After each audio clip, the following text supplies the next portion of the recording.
On me demande d'ouvrir un open space technologie géant, 250 personnes, en anglais. Mon anglais est moyen. J'ai dit oui, quand même. Voilà pourquoi c'était la meilleure décision de ma carrière. 2019, rien de mieux pour lancer la transformation vers une orga produit de cet asset manager genevois qu'un open space technologie. Format que j'ai déjà facilité plusieurs fois en français, mais jamais à cette échelle, environ 250 personnes, et surtout jamais en anglais. Alors, mon niveau d'anglais à l'époque est OK, mais je ne me suis jamais vraiment exprimé en public pour faire l'ouverture d'un tel événement devant 250 personnes dans une langue qui n'est évidemment pas la mienne. Donc challenging.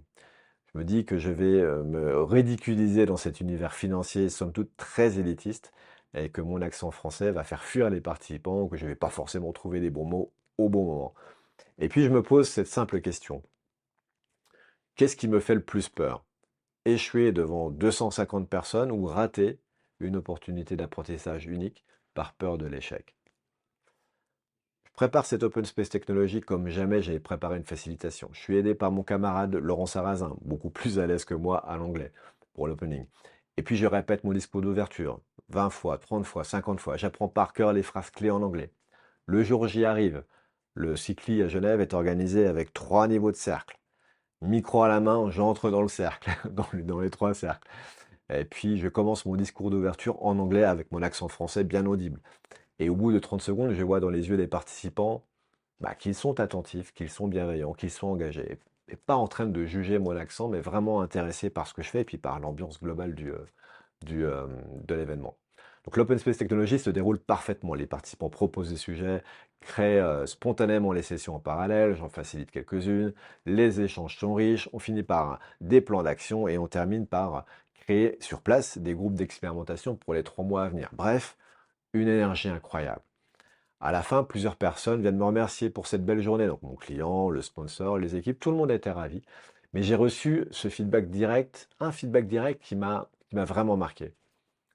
Merci JC pour cette facilitation et ton authenticité. Cette personne ajouta que cette vulnérabilité avouée au démarrage a aussi permis de créer la sécurité psychologique nécessaire pour que les gens osent proposer tout type de sujet et les dire aux yeux de tous. Ce qui m'a frappé, c'est la puissance finalement de la vulnérabilité assumée. En ouvrant le cercle avec mon anglais imparfait, au lieu de prétendre maîtriser parfaitement, en admettant dès le départ, ok, mon anglais n'est pas parfait, mais je vais faire de mon mieux, j'ai finalement créé un climat où les autres participants se sont sentis autorisés à ne pas être parfaits, à oser proposer des idées imparfaites, à prendre des risques sur le plan relationnel.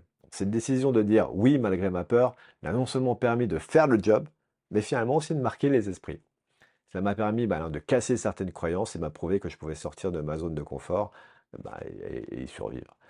Elle m'a appris aussi que la sécurité psychologique ne se crée pas en masquant ses vulnérabilités, mais en les assumant avec courage.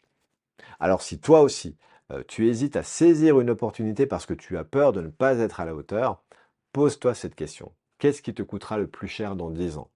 Avoir osé et peut-être échoué, ou avoir refusé par peur et ne jamais savoir ce qui aurait pu se passer?